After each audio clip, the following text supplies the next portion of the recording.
Did you guys ever want to shred? Like, I'm talking about... What do you mean? I'm talking about... We are shredding. This is a shredder band. It's an ultra shred.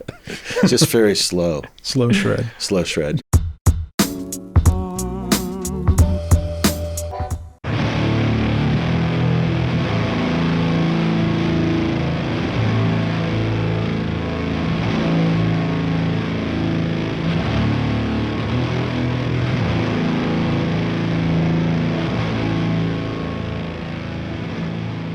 Stephen and Greg, welcome to Bullseye. It's so nice to have you on the show. We wanted to have you on the show forever, so thanks for making the time. Cool to be here. Yeah, Thanks for having us. You guys just started your tour. And I got to tell you, like, one time I played the Neptune in Seattle, and the previous day you guys had played the Neptune in Seattle. I think it was the Neptune in Seattle. And the thing that I remember was every person that we greeted at the theater was like, oh, hey, how's it going? Said, well, Sunn played here last night. With a sort of mix of awe, reverence, shell-shockedness. Yeah. So can you describe when you're on tour what experience you'd like the audience to have, the people in the theater that aren't you? Well, it's interesting you bring up the Neptune because the experience there of playing that venue goes way back to being young in Seattle and working for that cinema chain, actually. I worked at that theater. Yeah. When I was a kid. There. Scraped gum off the seats when they did a rebuild as well of that place. So that was special too. And we, saw a Rocky Horror Picture Show there. Yeah. When I was 12 or something, I feel like my experience of playing that beautiful theater is mostly about the terrifying set of stairs that goes up to the green room. Yeah, that's right. It's a little dangerous. Yeah. But I was thinking about that place, when Sunn's playing, the place itself, it's a transformation of space, and like having those early memories there, or seeing films there, or working there and stuff like that, like, when you're with the audience, you're in this other space, that's enveloped by of course, the sound and the music and the energy of that. But it could be in a place that you're very familiar with too. Like maybe the Regency last night, you would have been there. Like, oh yeah, I remember this. I saw, X, Y, and Z play here and stuff. But hopefully when Sunn's playing, it's like you're in that present space, and Sunn is a space. Almost, that people can participate in. I mean, you mentioned transformation, like the experience of being in the audience of a Sunn show is in part a physical transformation. Like standing in front of those amplifiers has an effect on your body beyond the effect that it has, on your mind because you're thinking about the music. Absolutely, yeah, and over the years, it's pretty deep. It's a bit that has to start being philosophical. Actually, for me at least, it's just so. I feel like I'm disintegrating, and then really like after the concert as well. It's this whole process of like mentally or just physically, it's kind of reforming. When everyone comes backstage or when we're talking to our crew and stuff, it's like, oh yeah, I got to kind of like reassimilate into this body somehow. It's really powerful up there, the vibration and the music too, the intensity of the music and like playing together. I mean, I think that's the thing that like the stagehand or the security guard at the theater the day after was trying to convey to us with their tone, which is sort of like, I'm still reintegrating my sense of self, you know what I mean? Or like, turning my spleen right side up. The first thing I thought of was actually when you said that you walked in and everyone had brooms like sweeping up all the dust and like pieces of roof that like had come down. That came down. Yeah. Which has happened at some shows actually, like when we played in churches and stuff. It's a deep cleaning exercise sometimes. And Neptune's a little bit old, maybe. It's another service that we offer. It's like an add-on that we will clean with volume, we'll clean the venue. Pressure wash. sound pressure wash. Yeah. You know, I used to work in a church and I worked events, and they hosted a lot of early music concerts. And, you know, a lot of early music is church music, though not all. But certainly the experience of hearing that kind of music in a church was like a very different kind of experience of listening to music. And whether Sunn is playing in a church or just playing in a regular old punk rock club, I feel like that feeling is something that you are pursuing. I mean, Sunn is unique for a kind of loud guitar music that we can do that. We can play in a church or a museum or a punk venue or a, you know, Masonic theater and stuff like that, and it makes sense.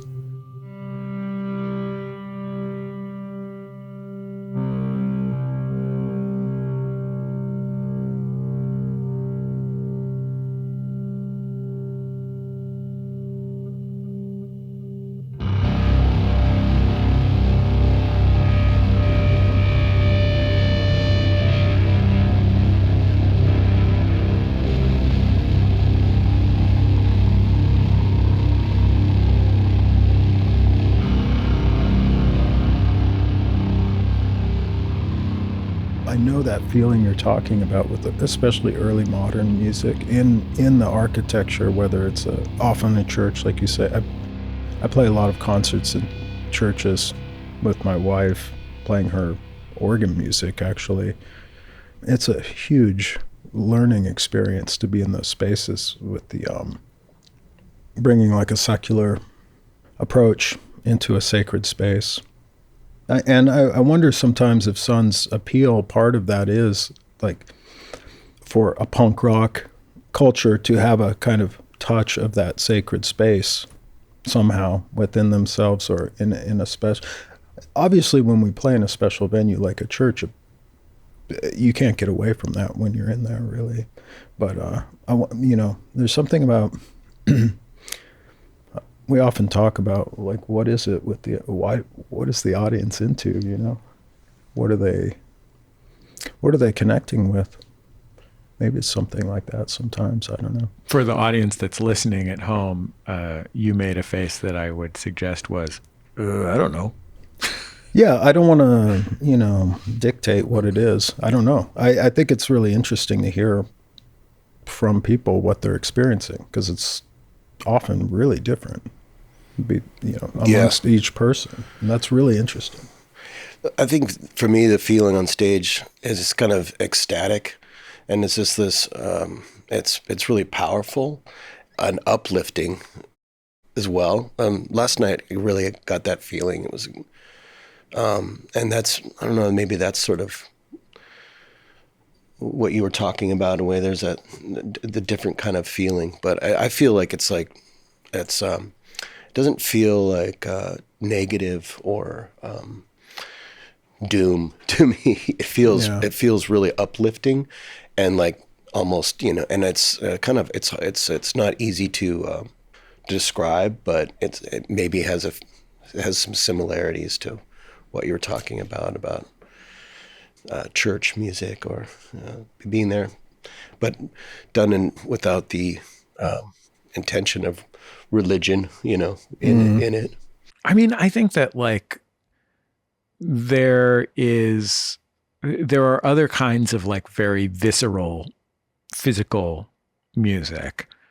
You know, hardcore is one. People are, you know, going often as fast as they can and slamming into each other, literally. I think the kind of music that you make is distinctive in that it has that physical, visceral element. It is about affecting a person's body, but it is also calm and meditative. Yeah. You know what I mean?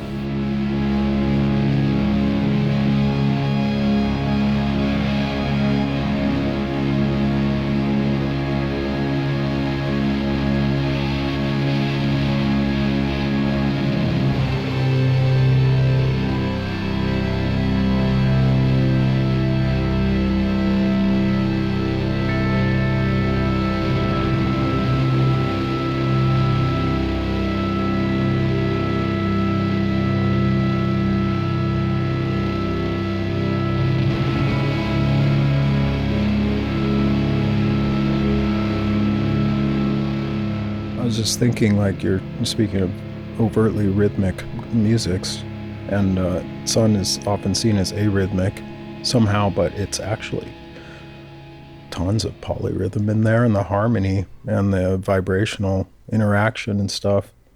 And that because it's so physical, like techno music with the bass or the volume and stuff, you know, those are kind of temple feelings too, some of those clubs, you know, but affecting the internal rhythm and that the power of that. And that can be meditative too. It doesn't have to be a kind of always like an action, you know, a physical action. Like having an intensity of dance is super meditative as well. So. When your songs are not exactly songs, how do you know when they're done? All by feel, to be honest with you. I mean, there's definitely skeletal structures of what we're doing, but we try to also be open to it taking a different shape or different structure as well. And then sometimes it's you know, the feeling is there, or sometimes there's definitely pieces that we have that have a specific hard ending, actually. Mm-hmm. Or there's a moment where we hit a note and decide to let that breathe and sustain, and that might be the end, and then take us into the next piece that we were wanting to explore. Mm-hmm. But yeah, I feel a lot of it for me, it's just like kind of the feeling. And I just wanted to add to it, I think one of the spirits of Sunn's music is that it can change all the time. So there's some of the ideas go back to the early 90s, actually. On this record, there's some parts that are some of the first things we worked on that have continued to change and just be in the orbit of Sunn's music the whole time without having to be defined. And it's really exciting to have that like constant like growth with the music. Did you guys ever want to shred? Like, I'm talking about... What do you mean? I'm talking about... We are shredding. This is a shredder band. It's an ultra shred. Just very slow. Slow shred. Slow shred. There is... Dice. There's a world of metal where part of the playing is to play as precisely and quickly as you can. Like you were playing double speed electric guitar Bach or something like that. Mm-hmm. Did you guys ever play in a band like that? And did you ever sit at home practicing playing as fast as you could? No. I have a deep respect for amazing guitar players, you know, that are shredders. And I love that kind of music as well. But that was just never something that I connected with. And also never had the ability to do that, to be honest with you. Yeah. It's a kind of talent, like a sport.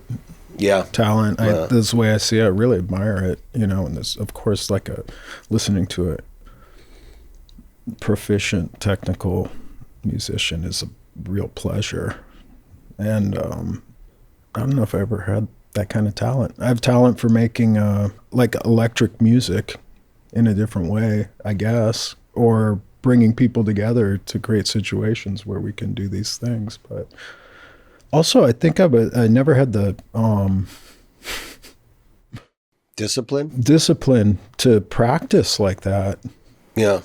I did practice other instruments, you know, with that discipline in my life, but it was never guitar. Guitar was something like, it was different than other instruments for me because you could approach it with open hands, you know, and kind of find your own way with it. And I think that's like, as a folk instrument, that's a real beauty of electric guitar in some ways. When you're playing guitar by yourself or when you're practicing guitar, are you pursuing certain feelings or pursuing certain sounds or tones? Like, what is the equivalent of, you know, practicing your arpeggiating or whatever for a guy that plays in Sunn? Yeah, how do you practice, Greg? Do you practice? Yeah, well, I don't know if I call it practice. I just like to play, you know, and try to enjoy the instrument. And I find joy with that, you know. And it's also, it's a creative outlet, of course, but also just to maybe help express emotion, get stuff out of my head and work stuff out, you know. I do it for that.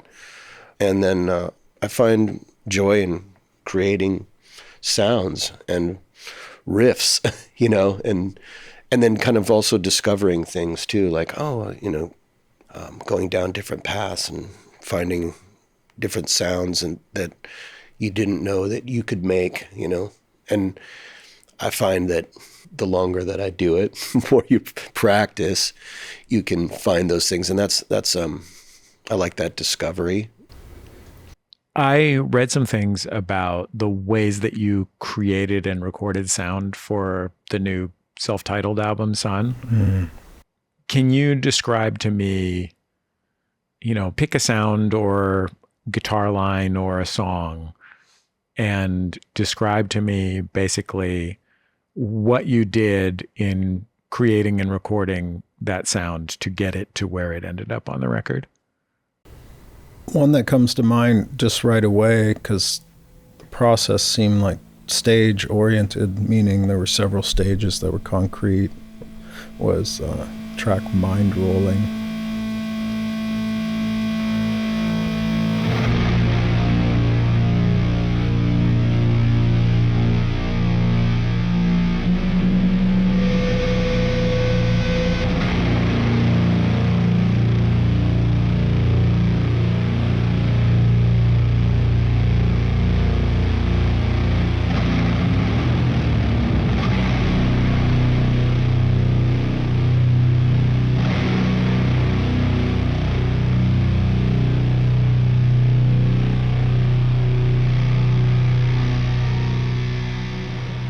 And so we had a part that we had developed on tour and sound checks. I wanted to add to the last question, like a lot of the time on tour, the sound check is really creative moment, you know, where we're writing a lot. And for me, it's probably when I play the electric guitar the most. I mean, it's a time in your life when you have access to everything's there. Yeah. I mean, like, that's the other thing. Like, you can't set up all those amps at your house. Unfortunately not. Yeah. That's the other thing. It's like, a limited setup and it's just not the same. You can't like simulate a Sunn sound or riff even on a, Supro. Although I do like playing a lot of different amps. Being on stage for like an hour and a half in Leeds with Greg, okay, and being inspired and like exchanging structure ideas or riffs that come to mind that's the forge. But you were saying about the new record. Oh yeah, so that's how the root of the Mind Rolling progression happened, actually, in a sound check. I think probably in England, maybe a couple of years ago, and it's kind of developed. We would even play part of some of these ideas live, like right away, even in the show. We come up with it like 4 hours before just to try. In any case, like creating an arrangement together in the studio, doing a take of that arrangement, maybe doing a second one to try and find the duration that feels good, rather than, okay, we'll play it 10 times and then cut, with that track. I think it was really about feeling, which is similar to the live as well. We'll play the structures like a duration that is based on, at least in my perspective, is based on what feels correct. Like it's had its time to blossom and ponder on and be inside and stuff. But with Mind Rolling, we would also, in the studio, one of the techniques we used was taking a DI signal, like straight out of the guitar too. So we had a record of the guitar performance, which is only part of the instrument, of course, play the actual guitar, I think. So this is the sound that comes out of the electrical hole in the guitar rather than the sound that comes out of an amplifier that totally it's connected to. The raw voltage, just from the pickups. So we would take that and do something called reamping, either through the primary array that Greg and I would be playing, or part of it, or part of what the other person was playing. But we also had some other arrays in different rooms with different types of amps. So mind rolling, I believe we did several passes of reamping through each other's amps, which were about 5 each, I think. So this means you're playing that guitar sound that you generated with the guitar through a variety of amplifiers and then recording with microphones the sound that comes out of the amplifier? Exactly. In addition to the original performance. So it's a kind of electroacoustic approach, really, or, tape music. That's the way I see it. Mind rolling, I just pull it out because specifically some of the other arrays that we had are really present in the final mix. But each pass of the recording, if that makes sense with the DI, it's basically like it's an exact performance that you would then have a different instrument perform somehow. You have this input of the guitar performance, the actual direct electrical signal from the guitar that you're essentially putting through different instruments in terms of how it's expressed. There's all these different types of amp and recording situations. And all the different color of the effects chain.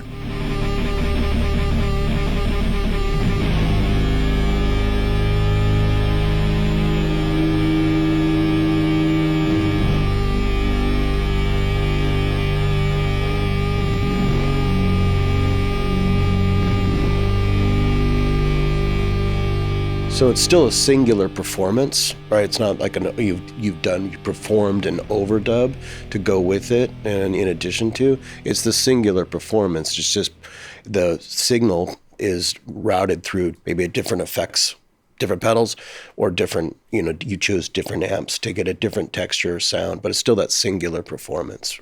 And in some cases, I read there was a situation where you had your stereo mics 100 feet or something from the amp. Like had to open up the garage door to get far enough away to... Oh yeah, it was well, I also wanted to say about that style of recording, I think one word that helps it make sense is orchestration.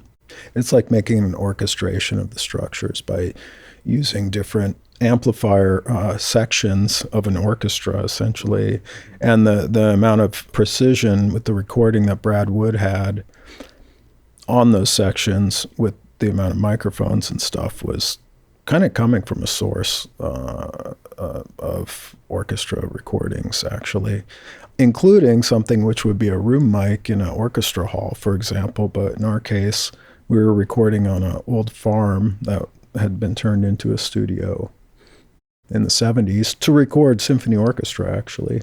The old barn was turned into the main recording room. But we opened up the doors there, and there were mics out by the creek, and there was a tree house studio. There's huge trees on that property. It was Pacific Northwest, temperate rainforest, these massive cedars and pines on the property and stuff, and having mics up there, having them out down by the creek, really, encompassing the environment around as well. So it was a really complex technical recording.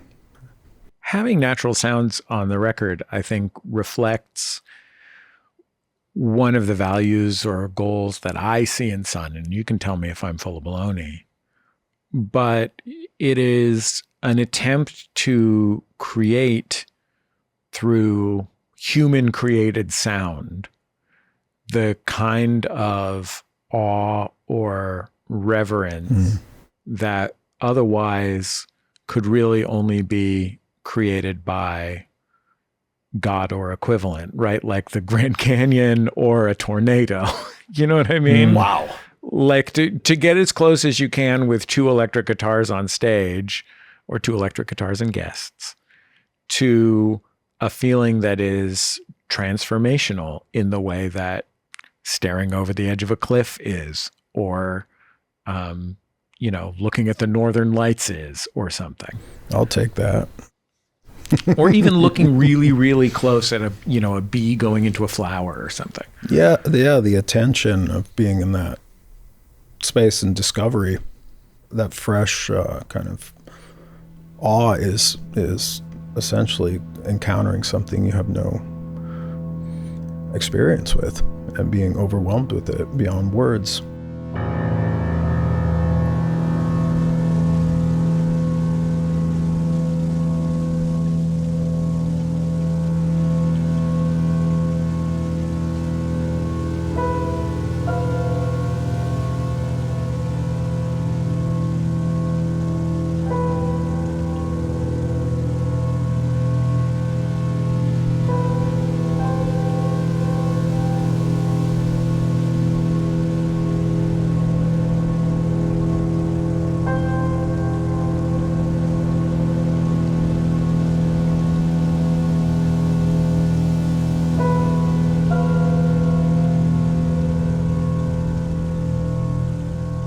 I don't really describe our music in those terms, although the feeling of being in that energy is incredible.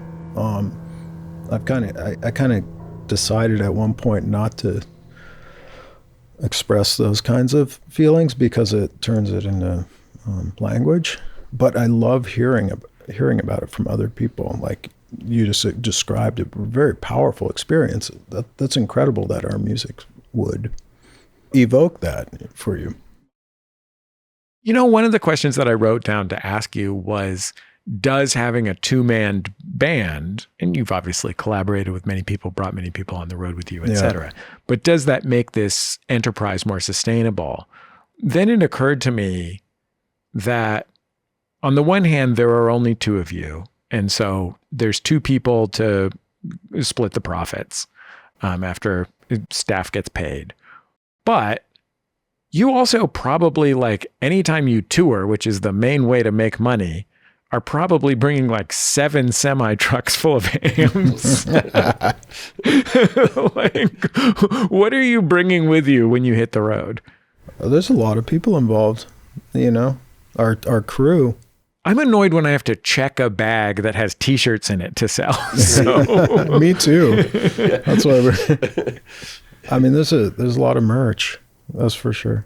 We bring a lot. I mean, even when it's a duo, there's still another 7 or 8 people on the tour. And then there's all the people in the back office, you say, I guess. So it's a team. What about just stuff? What stuff are you bringing with you? You mean gear or? Yeah. I mean, you've got guitars. I'm sure you're bringing those with you, those right up front with you or whatever. Yeah, there's a couple guitars each that we bring. Usually only play one, though, for the tour, but I guess it's like a backup. And there's our pedals, pedal boards, those, and then the amps. I mean, there's a lot of amps, so. There's 10 Model Ts, Sunn Model Ts, and there's... This is the amp that gave the band its name originally in some ways. Correct. Yes. And then there are 7 or 8 Ampeg SVTs. There's 6 SVT cabinets, which are the 810s. Those are those big fridge cabinets. And yeah, there's some backup stuff. There's all the tools to... The maintenance of the amps is a thing that we're very careful with. Those things are 50 years old plus, 55 years old, actually. It's like an antique roadshow. Yeah. The Model Ts, and you can't just, like, if one of those breaks down, you can't just go out and rent one. Are you ever motivated to just be like, oh, we're just going to Ian MacKaye this. We're just going to, next time it's just 2 acoustic guitars. We're going to write some borderline folk songs and just play acoustic guitars. I love Ian MacKaye, but no. Yeah. not with Sunn. I don't think Sunn will do that. I mean, there's a lot of other music in our lives too. For sure. That we do and stuff. But there's multiple vehicles to carry that stuff around. Like you said, it's not 7 semis, but it's a couple trucks. Do you ever regret naming your band after an amp that was no longer in production and thus making that amp extra famous and harder to get. I don't regret it. No, I think it's kind of hilarious, to be honest with you, and part of the legend Yeah. of the band, and it's another piece of the puzzle for this band. It's pretty incredible because that was a big company in its day, in the Pacific Northwest. We've met some of the family, who founded it and stuff. It's to be part of that story is, I don't think we imagined that would be the case when we decided to call the band Sunn. I think it's more like other gear nerds who regret that we had done that, because by the time they get in, there's another zero on the price or something, Well, I'm so glad that we finally got you guys in here to talk to you, and congratulations on this new record. Thanks a lot. And tour. Thank you. It's really nice to meet you. Great to be here. Yeah, thanks for having us. Good to That's talk cool. with you.